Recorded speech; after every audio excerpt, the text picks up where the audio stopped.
Dr. Gazsi, what are some of the causes of fatigue? That's a great question. Fatigue has, you kind of insinuate, has multiple causes. Our body creates energy from food. It's like almost like a little furnace, and it burns that food and makes energy. And there's a number of different steps it has to take to create that energy. So first and foremost, when we look at fatigue, we want to look at the creation of energy in the body and all the nutrients that are needed. So the first thing we do is we do nutrient testing to make sure that person is not lacking in specific nutrients. Then we look at the hormonal picture, the thyroid and the adrenal glands, which are two of the major players when it comes to energy production in the body, the stimulus. And there's actually different types of fatigue where people are, say, more tired in the afternoon.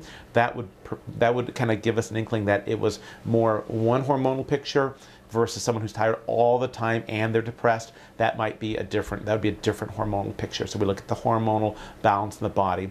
And the third part is they have to have activity and oxygen. So if they're very sedentary, sometimes the issue is just that they don't move their body enough. And I've had patients say to me, oh, you know, I would exercise if I could, but I'm too tired to exercise. I get on the treadmill and in a minute I'm just exhausted.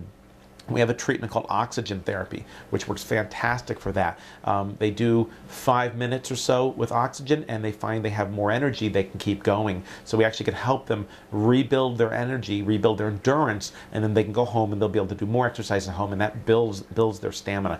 Again, if that's the reason for that fatigue. But really digging through, doing the appropriate testing for the nutrients, for the food sensitivities, ruling out depression, which can certainly be a reason people are tired, looking at the infectious component, if they have a chronic viral component, if they have Lyme. We have to look at all these different factors to find out why they're tired.